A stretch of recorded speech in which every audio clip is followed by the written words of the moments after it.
know they're coming through and getting heavy. It's time to talk some Dynasty and talk some Debbie. My guys is never shook. Time to sit down and let the Degens cook. Ow!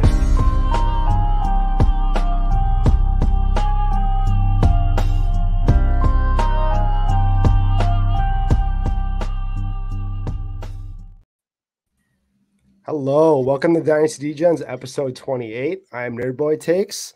I actually have a special guest tonight joining me as a co-host. He's made his comeback. Nino, I guess, is doing 3 different pods tonight, and he is swamped a little bit. So Jagger's back with us. Jagger, how you doing tonight, man?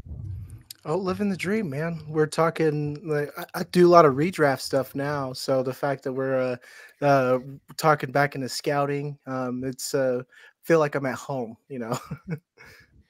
Yeah. So you've been killing it over there. I know you're doing a couple of redraft shows for football guys, and then you are doing another fantasy show for us. So that's every Sunday. And I think I'm actually going to hop on with you guys this Sunday and have some fun with you because I haven't talked to redraft all year. And you know, I can't turn my dynasty mind off. I get into redraft and I still think about, you know, I see redraft trades and I can't wrap my head around it. But today we are talking Dynasty Market Watch, and I figured the best guest to do that with was my buddy. He works at Roster Watch. He is the NFL draft analyst there. He's also at PFW Writers. And he's been around. You catch him on Twitter at Carpentier at Carpentier NFL. Cody Carpentier, how you doing tonight, brother?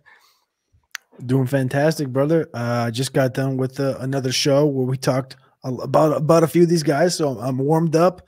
I'm ready. I'm excited to talk a little Will Levis. I'm excited to talk about the big performance from CJ Stroud and jump back into these scouting reports. I'm just pulling those back up. I haven't read my evals in 6 months now. So I'm excited to chat about some of these guys and how they've moved over the last maybe 6 months. And then for some guys further down the line, maybe a year and a half. So excited. Yeah, it was nice because I booked you out, I think about a month ago. And Levis was just a twinkle in your eye at the time. You know, he wasn't starting yet. And then it was like a perfect storm where he came in hot, you know, and then that was, you know, we was like right when he did that, when he came in, made his debut, threw the 4 touchdowns. I was like, that's our show. We're going to talk Levis. We have to. And it was locked in at that moment. So it was almost perfectly timed. Yeah, exactly. But yeah, we're going to go over these guys, talk Stroud, talk Levis. The idea is we're going to talk about their values, go over, you know, what we think they should be traded for, if they're a hold, if they're a sell, their overall, you know, value in general forward, where we have them tiered, talk some current trades and see if that makes sense to us. I'm seeing some crazy trades for Stroud right now. I think I saw him for Stroud in a second for Homestay in one of my leagues, and that's a little much for me. But if you're moving that direction, I guess we'll talk. Before we get into that though, let's talk about you a little bit and how you got started in the space. What got you started in content creation? Like, what was the initial thing that got your foot in the door? For content creation, really, I guess what got me in the door, I've been playing fantasy since I was, I believe, 11 or 12 years old was when I started on like ESPN and doing all that stuff with the mock draft leagues and all that fun crap. And then I think I was a senior in high school or like going into my freshman year of college. I was at a Viking game. I grew up in Minnesota, and my buddy who has 2 tickets next to us sold his tickets. And one of his friends from like California came in, and I sat next to this guy like during the entirety of a Viking football game. So you naturally talk to this guy, meet him, et cetera, et cetera. And he's like, "Yo, you play fantasy?" And I said, "Yeah, I play fantasy football." He's like, "You know, have you heard of this guy, the Podfather?" And I was like, "No, I haven't." And he's like, I think you would mesh really good with this guy."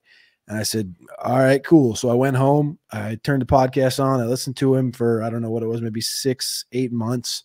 And then I became a patron for him. And then he had a post on there about needing game charters. And so game charting is how you collect all the data for the website at Player Profiler. And so that was my thing. I DM'd him. I was like, hey, I'll do it. And so for a year and a half in college during the NFL season, I would stay up on Sunday nights late and chart football games, chart all this stuff. And so that's what got my foot in the door at Player Profiler. And then from there, it was a year. And then I started managing that. And then it was that following year, I think I was talking to Matt about, this certain, I think it was like Jalen Guyton. I was like, yeah, Jalen Guyton, he's got all these air yards and et cetera, et cetera. And he's like, who the hell's Jalen Guyton? He knows, whatever. And he's like, you should do a podcast. And that's kind of just the trajectory of how that went. And then I started podcasting and then it just grew from there. Nice. Yeah, I know. I see you on the pod. I see some of your work. What's Roster Watch all about? Like, what is there? If people are trying to find your content, where would they go to find you on Roster Watch? So if you go to rosterwatch.com, that's where all of our written stuff, our rankings are. In the spring, it'll be the rookie guide, the rookie write-ups. Right now, you can find like the waiver wire guides, the weekly rankings, stuff like that. All my 2024 NFL draft content. I just put my mock draft 1.0 up a couple of weeks ago.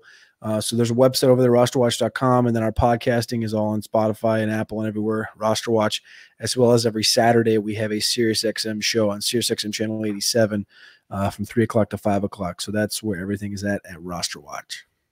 Nice.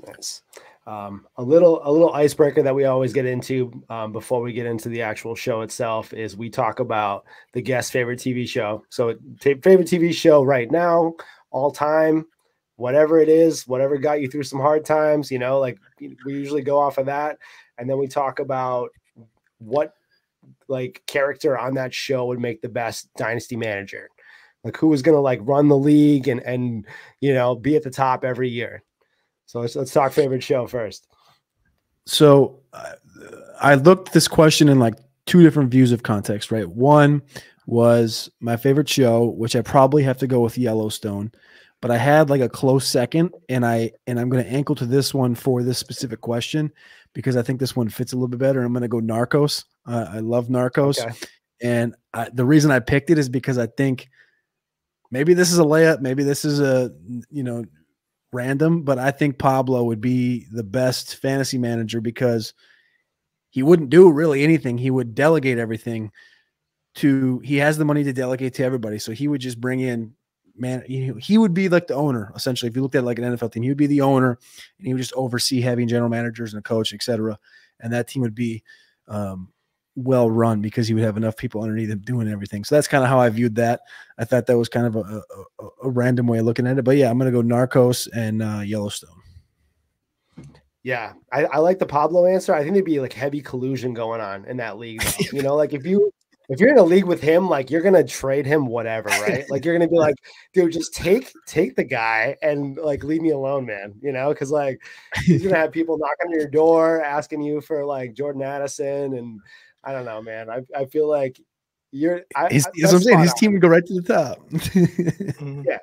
Yeah. Like, I think that's, I haven't got deep into Narcos. It's always a show that like I start watching and then I start doing, you know what I mean? I'm scrolling on my phone. I'm listening to a podcast while I watch TV or something. Like I extreme ADD when it comes to that show.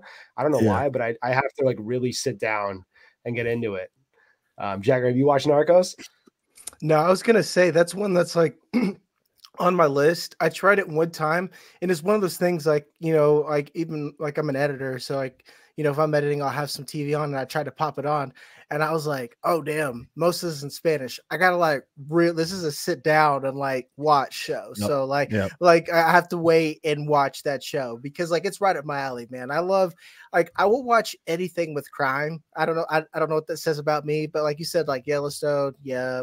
I love like Boardwalk Empire, Sopranos, The Wire. So like Narcos is right up there. And there's some, you add some like historical accuracy on top of that. Bang, bang, bang, brother. Like I need to get on it ASAP. Honestly, I forgot about it till you said something. That's so I think you hit it perfectly. Was that I don't watch a lot of shows because I can't, like you guys have both mentioned, I can't sit down. I can't just like have it on over here and be like, oh yeah, I've watched it. Cause then I can't do two things at once, like in that context. So like, Yellowstone. I sat down and watched 4 seasons in 3 days after Thanksgiving 2 years ago. And like, that's how I watch shows. Like I watch Narcos, like I'll just watch front to back the whole season. I can't watch it like 1 week at a time. It doesn't. So yeah, that was, yeah.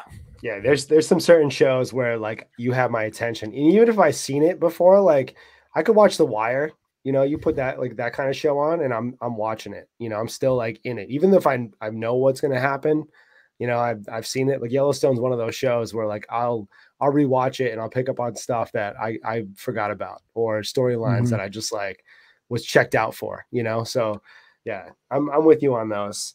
All right, let's jump into it, man. Let's talk Will Levis right off the bat. You know, like he came in, his debut was nothing short of phenomenal. He threw 4 touchdowns. He was airing it out. You know, him and D-Hop, instant connection over there. He looks good. You know, I for one, I had Levis down. Like I had him right above Hooker. You know, like he was, I think my QB4. Yeah, he was QB4 for me pre-draft. And that didn't change at all from where he got drafted. But I admittedly was definitely a little lower on Levis than I could have been. But I applaud you for, you know, sticking with him and having him be your guy. So I wanted to ask right off the bat, like, what did you see from him that made you put him above, say, a Stroud, a Young, or, you know, Anthony Richardson, even for that matter? I think really what it was, Bryce Young, everybody knows Bryce Young was like the most talented as far as that goes and all that aspect. And CJ Stroud, I liked him. I didn't hate him. I didn't love him. I thought like a Teddy Bridgewater plus. Like I just thought he was in that Goff area, and I think that's where I was like, he's not going to bust, and he's never going to be a superstar. So I was wrong on that because he's clearly put himself. We'll talk about that in a minute, but he's clearly put himself in a different conversation. Richardson was super easy for fantasy, I thought, just about his ability, and now you saw that the first couple weeks he played. But Will Levis was driven strictly on arm talent, size. I thought maturity. I thought his IQ, his intellectual ability to be a leader, command an offense. He played under two former NFL coordinators while at Kentucky, transferred from Penn State, dealt with adversity. The way, really what it became, and I talk about the arm strength, but really it's the ball spinning, just the innate ability to really put the football where he needs to. And yes, there is times where, you know, he had double-digit interceptions in college multiple times. That happens. And I'd almost, I don't want to say I'd almost rather have that than have a guy that just like is scared to put a ball somewhere. But I think I really would. I think I'd rather have a guy like Levis that is so supremely confident in where he can foot the football that he's going to attempt to get it there when he sees fit. And I thought that that's something that continued to press for me was Levis's ability to put the football downfield, especially because you see that sometimes struggle with, like, there's a guy in this class right now, Quinn Ewers, who's supposed to come out of the 2024 class, who sometimes he just won't do it when like it's open and it's there because his arm strength isn't quite on that level to get the ball 60 yards downfield. Where Levis, you know, we already saw it in that first game, like the ball to Nick Westbrook, the last touchdown in that game, back heel, a flick of the wrist, and that ball's, you know, 48, 55 yards. I can't remember what it was exactly, on a dot across the field. One of the tougher throws you'll ever see. Not very many guys in the NFL can make it. And he could do that. And we saw that against Florida last year, 64 yards on the dot, you know, in a heavily populated pocket with tackles falling down on him. His offensive line was terrible at Kentucky, and he got hit a lot. He got injured a lot. He played through injuries. And I thought, you know, quarterback is 100% the toughest position in football to predict to the pros. NFL teams can't do it on a yearly basis. And kind of what I've learned and what I've picked up over the last 5, 6, 7 years from looking at all these guys through the draft process is really what it is a projection. And the easiest guys to project aren't always the best, right? It's easy to say, yeah, Stroud's going to make it to the NFL. He's going to be a good quarterback for 10 years. That was my thought. Like, and I think that I hit that spot on. He's going to be a good quarterback for 10 years, but he's going to be a great quarterback for 10 years, right? So you kind of undersold that. Whereas, people are going to take the layup because you can project Bryce Young to come play. He fits well in my offense. Levis, on the other hand, I thought was a guy that you could come in and he might bust. He may go boom, but if he goes boom in your offense, it changes the trajectory of an entire team. Okay? Long-winded answer. It really I agree with really that. And where it came from. Jagger, do you want to share with everyone what your take on Levis was? Preseason or right now?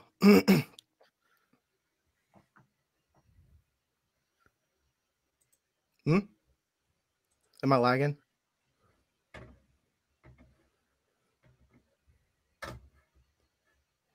Hello?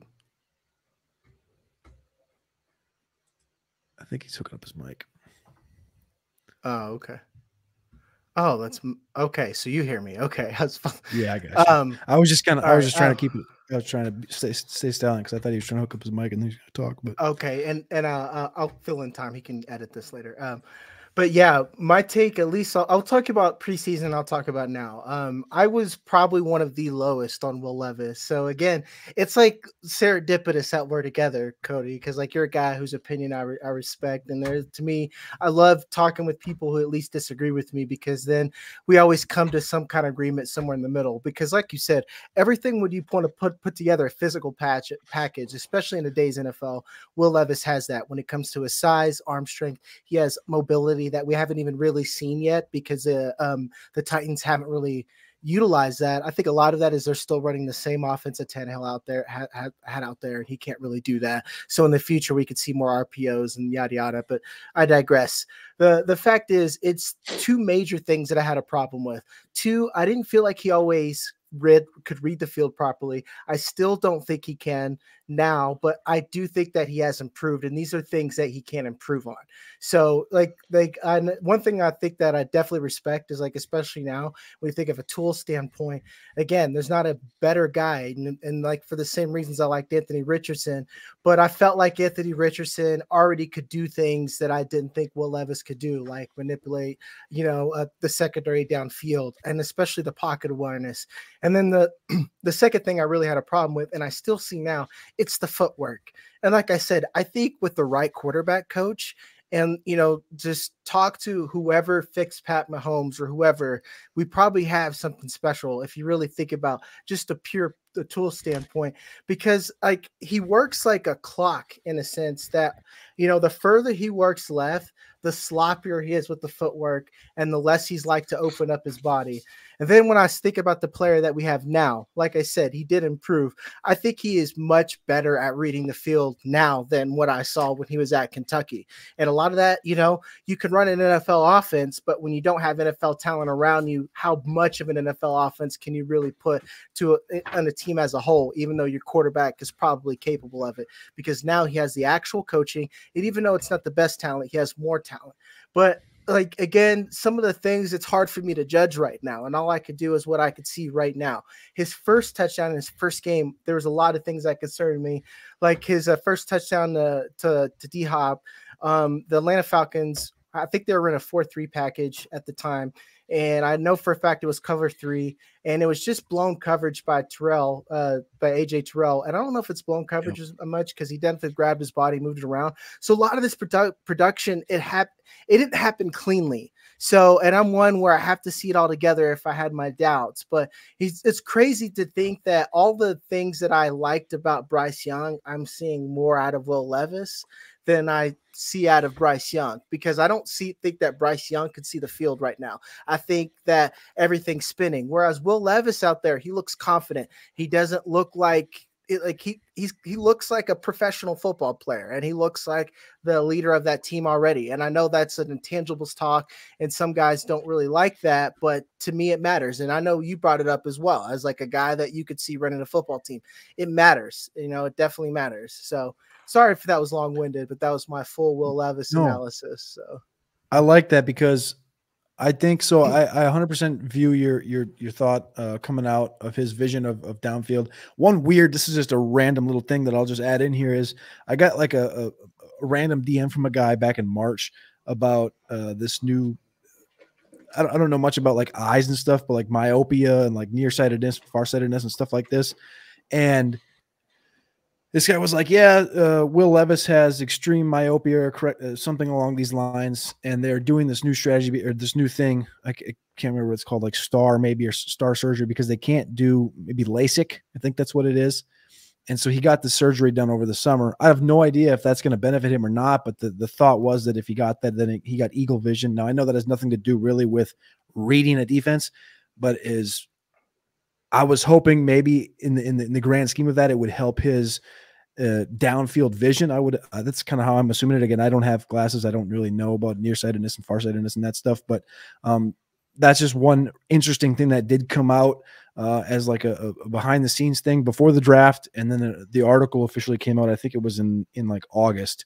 The thing against the AJ Terrell, 100%. I didn't think that was a good throw at all. I think that was all DeAndre Hopkins making that play. And I was impressed obviously by what he did in that first game, but I thought that there was, of course I'm going to run out on the streets on Twitter and I'm going to tweet a bunch because I have to, because that's kind of just the where I played the puppet spot I played. That's the play. Yeah, that's the game. That's what I did. I put myself in the shoe to talk about Will Levis. He has a good game. I got to talk about it. Right. So, but again, that was, I wasn't going to run out and say, this is the next coming, so I still thought there was a lot. I think the footwork thing, I think, is mainly where I agree with you on, is that his footwork does need work. I'm not a QB coach. I'm not a QB. I'm not going to act like I know what his footwork should look like, but I will listen to J2 O'Sullivan. He has a great series of videos he puts up on YouTube every single week, and he walks through it, and you can see it. And I think that it is something that he can learn and fix. I do think he grew through this offseason. You talked about like working with like Patrick Mahomes, quarterback coach, potentially. He is working with Jordan Palmer, who helped Josh Allen correct his stuff coming out of Wyoming. He actually wasn't helping him out of Wyoming. He helped him that next summer. And then he's also Joe Burrow's quarterback coach, Jordan Palmer is. So I'm hoping that, Jordan Palmer can help him progress through that this coming off season. Really what I'm hoping for really is just we're able to give him a real shot. And I think, this coming out this week, today he said, he's the starting quarterback. I think we have something here that really left a positive taste in my mouth, because even though what we've seen from Levis is there's positive there, there's also some bad there. We've seen some interceptable passes, but I think one of the big keys, and I don't want to, take up too much airtime on this, but is really just teammates backing a guy. You've heard from the Houston Texans over the last 2 months, we got our guy. And there's a video that came out last week with Jeff Simmons, and he's like, I told you that's our MF quarterback. I told you that damn Will Levis can play football. Like Jeff Simmons he's the leader in that clubhouse. He's the leader in Tennessee. And to see guys that are in the building, especially guys on the defensive side of the football, say like, this is the dude. I feel really good about it. Now I know we're going to talk about CJ Stroud, but that's a different one, but I do feel really good about where I got Levis. No, like I said, and one thing that, like, again, I like talking to people who disagree with me, because this is like therapy. Because like as you were talking again, I was like coming to terms. I'm like, I think Will Levis is where I thought Anthony Richardson would be at when he first got in here. And if I liked Anthony Richardson and still thought he was worth the dynasty first, why don't I think that Will Levis is like at least not worth the second plus, if not close to like a dynasty first? Does that make sense? Because like Anthony Richardson is better than I thought he would be, but I thought he would be kind of where Will Levis is right now, if I'm objectively looking at the tape that I see right now. So like I said, I'm glad I talked to you, because I'm like trying to be, like I said, an objective analyst. And I'm like, man, maybe I'm like being a hater. This is the real conversations though, right? This isn't like Twitter, like, oh dude, you said this, you suck, or I said this, I'm right, you're wrong. Like this is why I think podcasting is so great, because you can actually have a real conversation where, I had him 1, you had him 4. Like those are clearly we had 2 different views on it. So I think it's great to have those conversations. So yeah, I agree with you. Yeah, I think it's good. I think if Nino was on here, it would be just a Will Levis like love fest, and it would just be you guys like like a human centipede just talking about Levis the entire pod. But so it's good. I saw, so I had my hesitation came from like his vision, the way that he moved a little bit on the field. You know, like you guys touched on that a lot. I am having some technical difficulties over here, so I'm going to fade in and out of the pod a little bit, but I heard most of the things that you guys said. And yeah, I see that some of those things aren't going to necessarily affect him from a fantasy perspective at all. You know, so if we're talking pure fantasy and we're talking NFL wise, it depends on like you're right though. They're saying this is our guy, and they're putting that confidence in him. You know what I mean? So he can make those mistakes. You know, like if they're not having him on a short leash, then he feels safe. He felt unsafe to me because I didn't know if Tannehill was gonna, you know, they're gonna throw him back in after a game. You know, do some like. But it sounds like they're not doing that. They're going to give him like a long leash, and they're going to see what they have with him. And that feels really good. So I know we talked about what we see from him, what we saw from him. What do we think his outlook is? Like what you spoke a little bit about what you're going to trade for him. Like Jagger, you said what, second plus ish around there? Or do you, yeah, like I saw a trade where Sam Howell in a second for Will Levis. Yeah. And I said that was a little crazy. And then again, I think I said it was a wild trade because I basically said you're gambling a second because I felt like it's a little bit of a lateral move because like Sam Howell's another one where I'm not really sure if he's good or not because there's a lot of there's a lot of good and there's a lot of bad, and I'm trying to absorb all that information like as objectively as possible. So I was like, I see them as equal value right now, and you gambled a 20-25 second on it. So like that's wild for you to do that. That like we're already doing that with Levis. I see guys trading first, and it's like I would be able to trade a first right now, but a second plus for especially in Superflex, I would be going against like again just objective good process to not suggest that you go after that and try to upgrade. Like I have a Daniel Jones share right now that I'm willing to just yeet with a second rounder to get something, you know. Yeah, I sold a lot of Daniel Jones today actually. Go ahead, Cody. I was just gonna say, can I say something that may sound off because I'm everything I just said about Levis, about how much I like Levis, and this is gonna go right into your Sam Howell thing, and this is the reason I thought of it was Sam Howell in a second, and I'm like, God, I love Levis. Howell's a year younger, and I think Howell's keeping Washington afloat. Like they literally just beat New England despite trading away their two best players. Howell's throwing the football to De'Ami Brown and Byron Pringle right now. You know, I know he's got McLaurin and Dotson, but it just you can have your thoughts on those two guys for whatever. I think they're fine, but I think he's keeping this team afloat. If you were to say, all right, Cody, you get to choose between these two guys, which one would you bet on being the quarterback for their team to start the 2025 season? I would say I would put a higher percentage point on Howell being the starting quarterback for Washington in 2025 week 1 than I would for Levis being the starting quarterback for Tennessee in week 1 of 2025. And that's strictly driven by, I think, Mike Vrabel and his coaching style and trust and that whole thing. So if I think that, I don't know if I trade away Sam Howell and a second-round pick to get Levis, and I love Levis, like I just said. So I think that's very interesting, and I don't know if that says more about Howell's value or Levis's perceived value, but I think that's an interesting trade that you found. Yeah. And knowing this guy, like he's actually Paul over at DFF, he's a very data-driven person. So I'm sure like something analytically says that Will Levis is very good on there. And like I haven't like found that yet on there. Cause like for him to make that trade, he doesn't make he's not like a gut reaction type trader or anything like that. So like that's something that I would need to look at later. And again, like with Sam Howell, not to derail it on him, he's a guy where like, again, I tried to hate on him and then I'm looking at the data. I'm like, man, he's like one of the highest pressured quarterbacks. You know, I'm like, you know, there's a lot of good things and there's a lot of things that say he has zero help and things that, you know, really hinder a quarterback from growing. So. Yeah, I think at this point I would take Howell over Levis because of what you said, Cody. The fact that Vrabel, I don't trust him at all. You know what I mean? He's got that Belichick mindset where it's like Unfortunately. you are on a short leash most of the time, and if you don't show me that, you know what I mean, you're a dog, and I think Levis has done that, but I think he has to limit his mistakes. Ultimately to fit into Vrabel's system, because multiple mistakes in a game would probably lead to him feeling some type of way. I think Vrabel's he's a defensive minded coach, and he's a don't turn the ball over kind of guy. So I hope it's a good fit. I want it to be a good fit, but like I said, I think Howell is going to be steadily in there, because they don't really have an option to replace him, and he's done enough, I think, for them to stay there at this point in time. Bingo.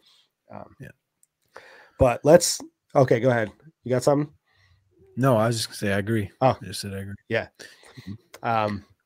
Yeah, it's enough Levis talk right now. Let's kick it over to CJ Stroud. So let's talk another rookie QB that a lot of people had him as their one at that point in time. I was not one of them either. So these are two guys that I was a little lower on than consensus, as far as I think I was a Bryce Young guy coming out, and then it shifted. Obviously, like I always look at where I have these guys, and then I keep watching, and I don't hold on to stuff. I don't have take lock. I don't I can adjust my takes, and I can look at things and be wrong on things. And I feel good about that. And Stroud is, I can say, probably the one of his class currently, until we see otherwise. But I think Anthony Richardson came up there for me a little bit. And I think this is a process that is fluid at the moment, where it's like you said, quarterback is so hard to judge coming out, and you can have guys that look amazing, like a Jared Goff or even a Carson Wentz the first couple of years, and they could just fall off and become, sunken value, worth almost nothing in the fantasy world for a little bit there. Like Goff dipped, he's coming back up a little bit, but anything can happen. But CJ Stroud, I'll go with you, Jagger. Are you buying CJ Stroud right now? I bought a couple shares already, but are you just like, love what you've seen so far, no worries in the world, and you're all in on this guy right now? Let's put it this way. Like, I would love to buy him, but I don't see a world where I can't buy him, if that makes sense. And like, I probably should try to do this in a couple of leagues where I could send Anthony Richardson plus, but I don't even think many will do that now, because when you see someone who's playing as well, as anybody at this young, has even hit a ceiling yet, because you got to consider that this offensive line isn't very good. He has zero running help. So what can he be in the future? Could we see someone that could put up Patrick Mahomes numbers in the passing game? And I'm not saying that he's going to be Patrick Mahomes. I'm saying fantasy wise, can he replicate those numbers? Because like I comped him to Joe Burrow. I said that CJ Stroud's ceiling was Joe Burrow. And I feel like he's already there. He's already there. So like to me, like you gotta kind of consider that he's already a top 5 asset going forward. So yeah, I mean, that feels okay. I moved Tua and Pittman for Stroud and Christian Kirk, and this was last week before his big game. So that felt good before the game. I don't think I can do that now. I think Kirk and Pittman pretty much almost on the same tier at this point in time. So it was, the idea that Tua was slightly above Stroud at the time, but I don't think that's the case anymore. Cody, how do you feel about Stroud and his value currently? Yeah, I similar to you, I made a trade for Stroud last week before the 470 game. And this was on a team that I've been working on a rebuild for. I won 4 championships out of like 6 years. And this year I dealt with a lot of injuries. So I started to trade off some big pieces. Patrick Mahomes and Saquon Barkley, I traded together. And I got Stroud, Young, a 25 first, and George Pickens. And I feel like, again, I know I gave up Mahomes. I know I gave up Barkley. I feel, the New York situation is what it is.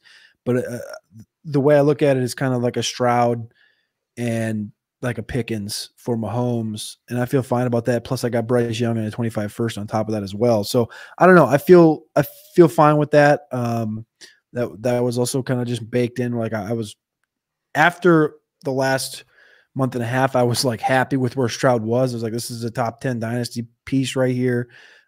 He's exceeded my expectations. My expectations were he was going to get to like the Kirk Cousins tier, you know, as a career, like the Goff Cousins type of deal. Yeah. And I agreed with Jagger as I thought Burrow was like best case scenario, supreme best case scenario. But like even when I was during analysis in the draft process, it was like I just said Teddy Bridgewater plus is worst case scenario. Teddy Bridgewater plus is best case scenario. Like I just think he's a consummate pro. He's going to play for 10 years. He's got all the intangibles you asked for. I just didn't think that there was a supreme ceiling like a Burrow there. And like you said, Stroud is already showing literally Burrow-esque output and ability and intellectual abilities and accuracy, the whole 10 yards, not whole 9 yards, the whole 10 yards, all of it, without a Jamar Chase. Like he's got like a T. Higgins and Nico Collins, and he's got a great rookie route runner in Tank Dell that I think is one of the best route runners in football, period. But he's not Jamar Chase.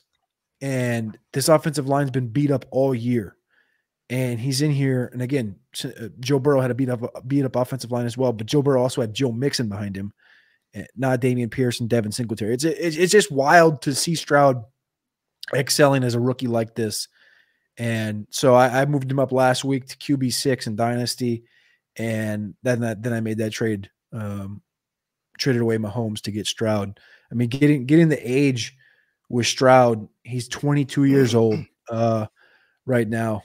And I picked up 6 years. Mahomes is 28 now. Stroud's 22. Like I'm just, and I just know he's going to be there. And I don't know.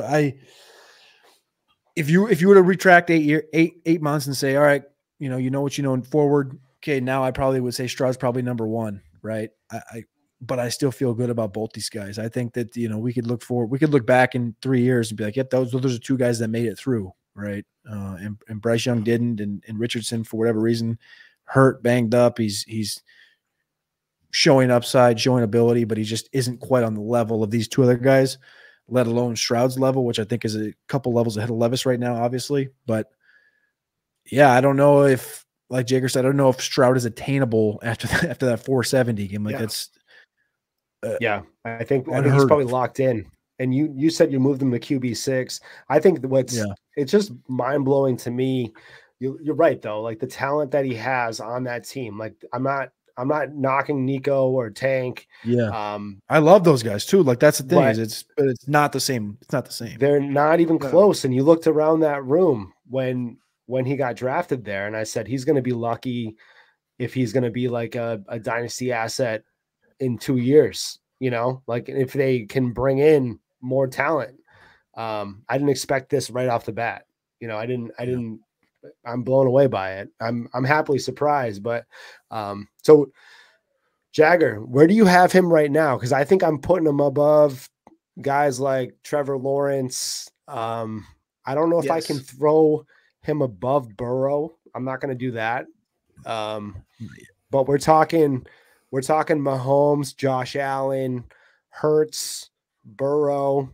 Do we have him with Herbert? Is Herbert above Stroud, or you guys think you're taking Stroud over Herbert at this point in time? Believe it or not, I have Lamar Jackson there, and then I have CJ Stroud. And then like my reasoning is like if anyone was just like I have CJ Stroud higher, I'm not going to argue with you. The only reason why I have it is that like Lamar Jackson QB1 is always in his range of outcome because of the rushing upside. And I still think that the Ravens offense has so much meat left on the bone and not everything's coming together. I think Keaton Mitchell's another cog in this offense that's gonna like help them keep the chains moving and create opportunities for everyone going forward. So, but like to me, he'd be like QB7 range, and like to me, that's just like it's basically it's the second tier of QBs where I like all of those guys and I'd be happy and feel good about all of them. And like I said, like I'm talking to myself now. This is why I like talking to pods with going on pods so much. Cause like you said, man, like you kind of just talk your way through things. I'm like, man, these Anthony Richardson shares, I should just try to go get Stroud just to see, because I think Stroud is as safe as it gets.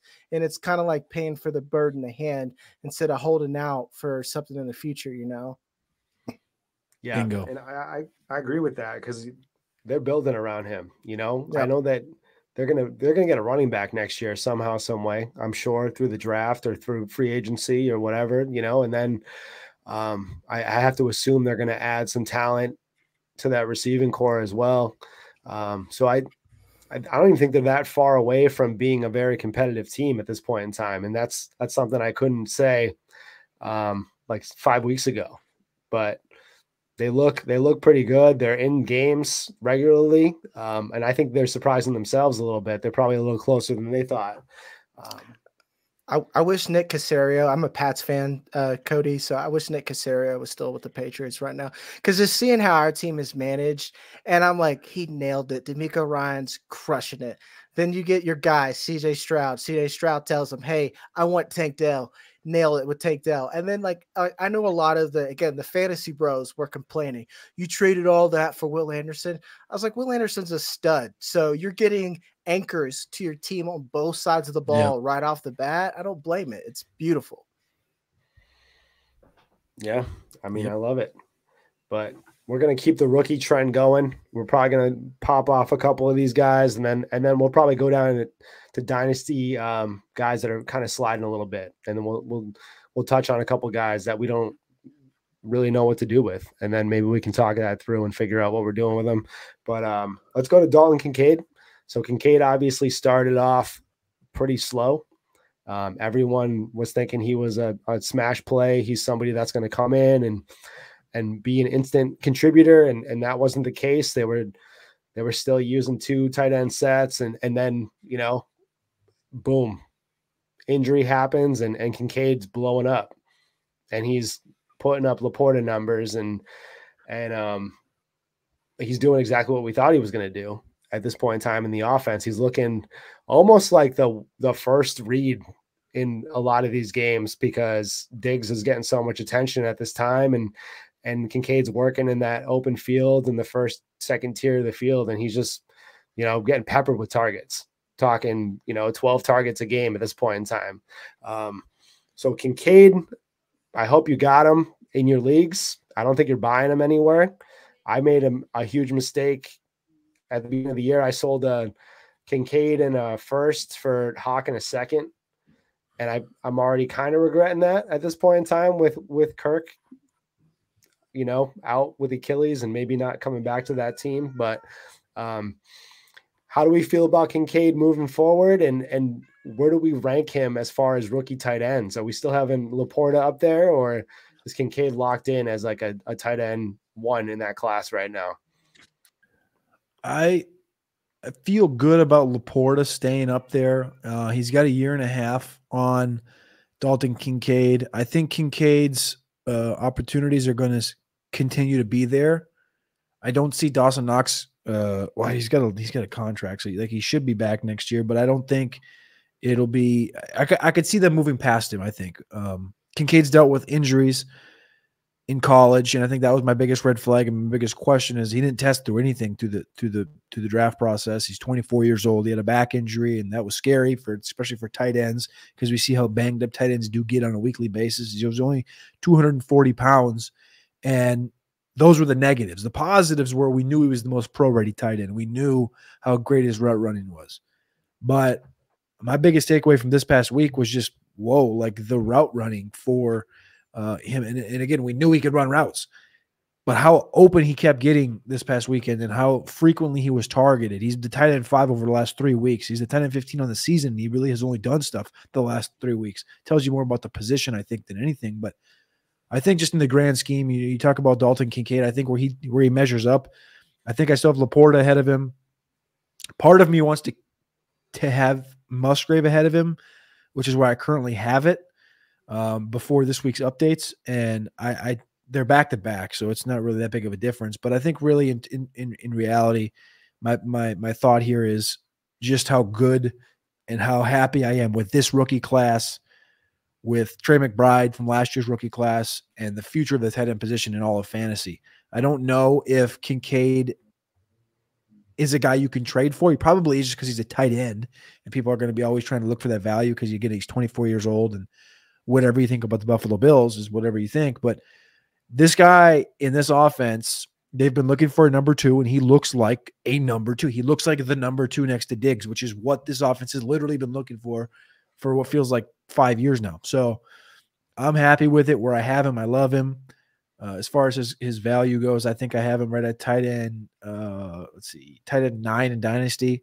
So I'm chilling. I'm chilling with him. I don't think I'm buying, but I'm happy with where I got him. Yeah, I'm gonna kick it to Jagger, like and then I have a couple trades that I want to go over with this guy too, because just to give you an idea of what his value currently is. Jagger, you want to touch on anything, or you want to talk about Kincaid?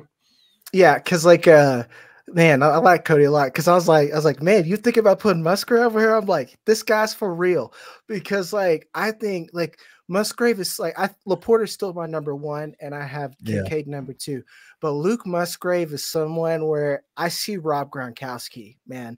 That dude is crazy athletic. Out of the 3 over here, this guy has, I think, he's the most toolsy guy. He's the Anthony Richardson and Will Levis out of the bunch. I think Sam Laporta is the CJ Stroud right now. I don't know what that says about Dalton Kincaid. I don't have a 2023 quarterback reference for that, because he's definitely not Bryce Young. And I think you guys nailed it. To me, he's the first and second read in this offense, depending on what the read is for Josh Allen, because it's they're looking for him. And then when you look at the advanced metrics, he is on the right side of graphs. And I mean that both literally and figuratively. When you look at the open rates, he's over here where you want him, or actually reverse on camera over here. He's on the spots where you want to look at. He's not over here in the middle in the funk. This dude can run routes and he has polish. But just like Cody said, man, he's 24 years old. That's kind of old. So it's almost man, maybe he's peaking when tight ends are supposed to be peaking, but at the same time, he's one of the most polished route runners I've seen. But it's just that I just think that the upside of Laporta, and Laporta is just an all-around baller. I think he's he's Mark Andrews to me. That's why I looked at it. He's just an all-around baller that I don't know if Kincaid can be, because I think that he's a slot receiver, if that makes sense. Yep. So I think that that kind of limits his snaps and what he can do on this offense. Evan Ingram? Yeah, I can see Evan Ingram. Okay. I see okay. Man, his size and everything gives me I don't want to use this comp regularly, but an Aaron Hernandez vibe, where it's his movements and his you're right though. Work.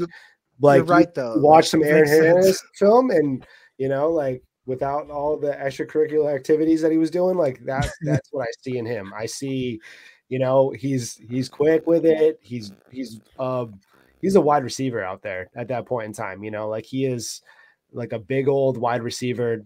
He's crisp with his routes. He's footwork's off. I don't know. I see a wide receiver out there, exactly what I saw with Aaron Hernandez playing. But I wanted to go over some of these trades because they're blowing my mind right now. And I think, the market's starting to catch up a little bit, but a couple of these that I see, we're talking Kincaid for Dallas Goedert and a 24 first. That just happened today. Ooh. Yeah. Ooh. I don't know if I can do that for Kincaid. Yeah, I don't know, man. I mean, I think a 24 first is probably right where I have him, depending on what. That's a nervous Goddard owner. That's what that is. That's a Goddard owner that is just upset, and he's just I want to fix this. I want to fix this now. And it's somebody that is reactionary. You could have went and bought. I don't know, man. I would have bought a Joe Everett at that point in time for a fourth or something before I went there, and just plugged and played that and hope for the best. But another one that caught my eye is Dalton Kincaid for Levis. Dalton Kincaid for Levis. Is that premium prob- or super flex or anything?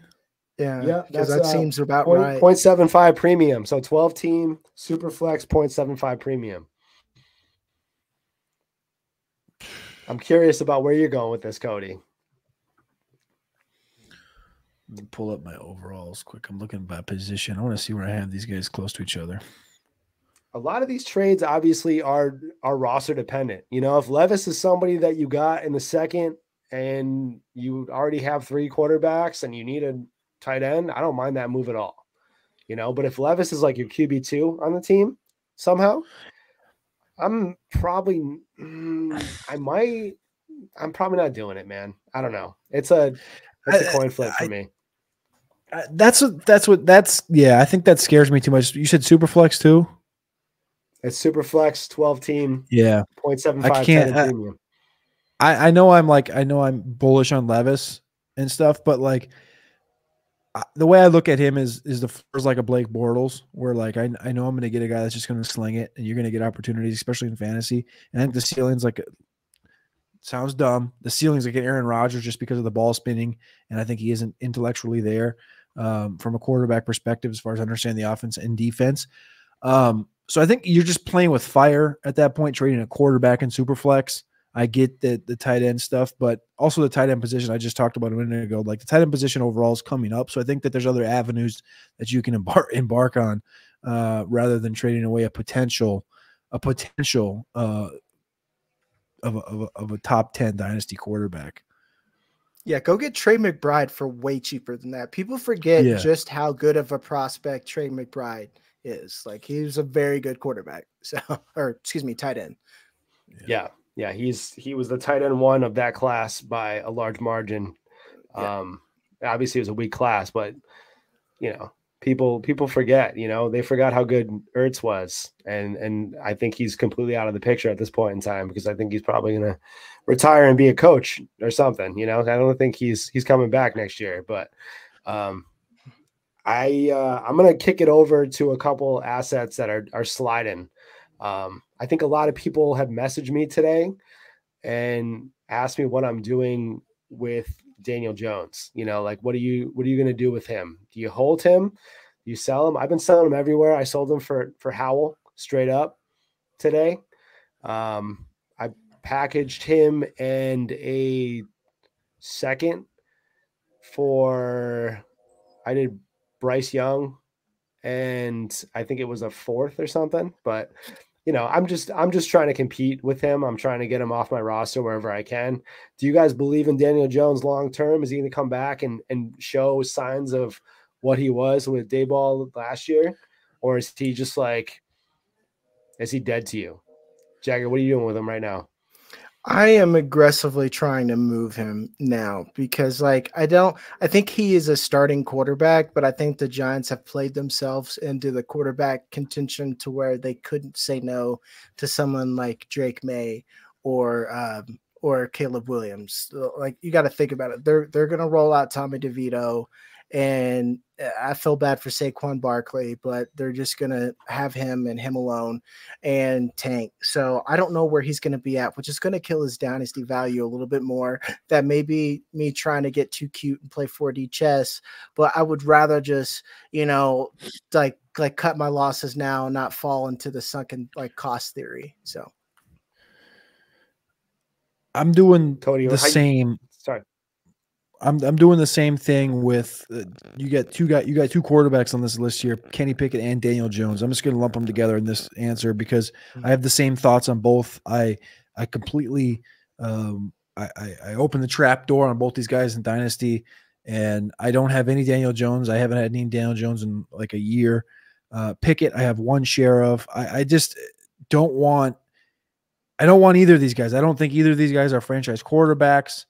I don't think that the teams really believe. I think Pittsburgh has to innately believe in Kenny Pickett for now, but I don't think he's the answer long term. Daniel Jones, I think, like you just said, that the team has played themselves into this position. They paid him the contract because they felt they had to, because they thought that this was a year, an opportunity. They fooled themselves, similar to what the Carolina Panthers have done. They fooled themselves by not being able to self-scout properly, which is actually a thing that NFL teams do. They do have literal, just like they scout prospects, they scout NFL teams, they scout themselves, and they failed at self-scouting and believing that they were a contending team. And so they re-signed Daniel Jones. And I'm out. I'm done. I think that they end up in the quarterback conversation this year in the top 3, whether it's May, whether it's Williams, whether they move back and get somebody else. I do think that they end up adding a quarterback. And as far as dynasty goes, I'm staring at some terrible trades. Some people just getting out, like you said, getting out while you can. A 2025 first plus Daniel Jones. So you have to put the pick with Daniel Jones just to get Terry McLaurin in a 1 QB league. In another one QB league, Nice. It's literally Daniel Jones, a second and a third. So again, you have to give the picks with Jones, and all you get in return is Taylor Heineke and Joshua Dobbs, which makes me want to throw up in my mouth. Yeah. It's one of those things where you're just like you're at that point with both of these guys where you're just like you're just reaching for air, in my opinion. And I don't know how you reach for air like that, but whatever. You get the point. I don't feel good about either of these guys. I don't feel good about either of these offenses. And to be honest with you, it's like the middle of the pack. Like you look at where the quarterbacks look like right now in the landscape of the NFL, like what we've seen the last 2 weeks on a weekly basis in the NFL, it's been putrid. And these guys just happen to have jobs and they've happened to gotten paid. So they're perceived different than what their playing is. Yeah. Yeah. In fantasy, I just don't know where Jones goes. Is he just like gone? You know, like he's going to go somewhere maybe, but like, what do they do with that contract? You think that's just dead money? Say they get a Caleb Williams, like what do they keep him on and just have him like back up their quarterback? What happens with Daniel Jones? What is the let me look here. Let me look at this. Carson Wentz. Carson Wentz just came to my mind. Because they paid didn't who paid him? Let's see here. Eagles paid him 4 years, 128. Yeah. And then obviously they moved on past him. It's funny enough, his 4-year, $128 million contract, for those that remember when he signed that with the Eagles, it actually doesn't expire until after next year. And he's obviously not on the team anymore. So like everyone always says, you know, like, oh, the money, he's owed this much money, but teams can always move, you know, figure out the money and push money down the line. And so yeah, they can move it around. But that doesn't answer your question. Your question is, what do you do with him? Like, I don't know what becomes of him. Again, Carson Wentz just disappeared. I think people still believe that he can come back. Like there's still Daniel Jones believers out there, you know, like you can find the guy that'll buy him for a Sam Howell, or you know what I mean? Like they'll throw something at you if they're trying to shed points on their team. But quite frankly, I don't think, to me, anyone who's educated enough can't blame this season on Daniel Jones. I think they mismanaged their offseason, and they put all their eggs on a tight end who was injury prone, and then a bunch of people who fill the same role that are injury prone. Like you have no legitimate wide receiver one. If you thought that what's his name? I already forgot because he's not it, that you brought over from Buffalo is going to be your wide receiver one, then that's just crazy. And to me, I don't think it's fireable, but I definitely think that, you know, you need to be talking to T. Higgins' agent or whoever's going to be the quarterback of that team, because the same problems are going to happen. You need interior offensive line help, and you need a wide receiver. And then you need to worry about your defense afterwards. But right now, you just need to get something that somebody can look at and be happy about, which is some freaking points.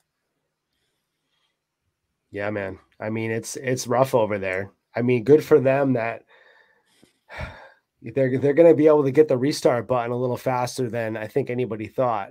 But yeah, they made a lot of mistakes. Waller is a huge swing and miss at this point in time. And that's another contract that they're still stuck under. So, I mean, they're stuck under a lot of contracts right now, and they look like they're probably going to get a top 3 pick.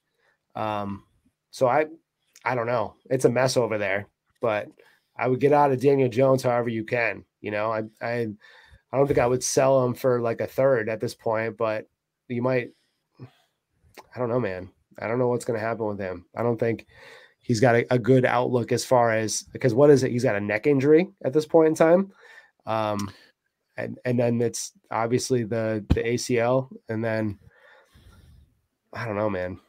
Just there's a lot of empty quarterback spots in the NFL. And I don't think anybody saw that coming. So I think everyone was like, where are all these quarterbacks going to play?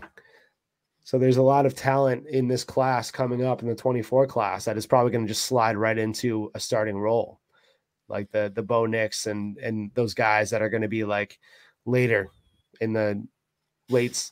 They might even go in the first now at this point in time, because it's changing a lot of things in the NFL. So it's exciting, but also sad because there's a lot of guys that are just falling completely out. Pickett, I was never high on him to start, or never had a good outlook as far as what his NFL career was going to be. But I thought, he's going to be lined up with Deontay, Pickens, and then he's going to get Muth over there as well. I think it would be, you're hard pressed to not put up some fantasy points in that offense. But I saw something in the preseason. Yeah, I saw something in the preseason, and then it was just gone. And like I said, I don't think any scout worth their salt thought that Kenny Pickett was a first-round quarterback. So, yeah. All right, boys, we got a lot in there. I had a lot going on. We didn't get to everything, but Cody, I appreciate you, man. You killed it. I appreciate you coming on and sharing your Levis thoughts and just doing a great job over here. And if you have anything coming up, any pods, any content that's going to be dropped in the near future, if you want to plug that right now, feel free to. I got my weekly Undercovered Ops podcast that used to be on the Player Profiler Radio Network. That's now on Patreon, patreon.com/executives. And then this Saturday, I'll be on SiriusXM channel 87, per usual, from 3 o'clock to 5 o'clock Eastern time. But I do appreciate you guys having me on. Like Jagger alluded to earlier, it's always good to do a podcast with people that have different thoughts. I think that's how we all grow, especially in this space of toxicity on Twitter, or X as they call it. So thank you guys again. I appreciate it as always. Thank you. And you can catch him on X at Carpentier NFL. Jagger, you're obviously, you got the another fantasy show coming up on Sunday. That's 9 a.m. All start sits, all the slates that are coming up. And we're going to talk players that you should plug in your lineup, players that you should sit. I might actually hop on with you. Anything else that you want to throw out there? No, man, that's about it. I got Dynasty Hour on Wednesdays. I'm on with Dave Kluge and Alfredo sometimes on the Football Guys Redraft podcast. Just follow me on Twitter, man. That's why I put all my stuff just like everybody else. So yeah, that's at Fantasy Blue Chip on Twitter. Next week we have Peter Howard on, and that should be a fun show with us. But I appreciate everybody joining, and we'll catch you next week. Yeah, the revolution, y'all. Yeah.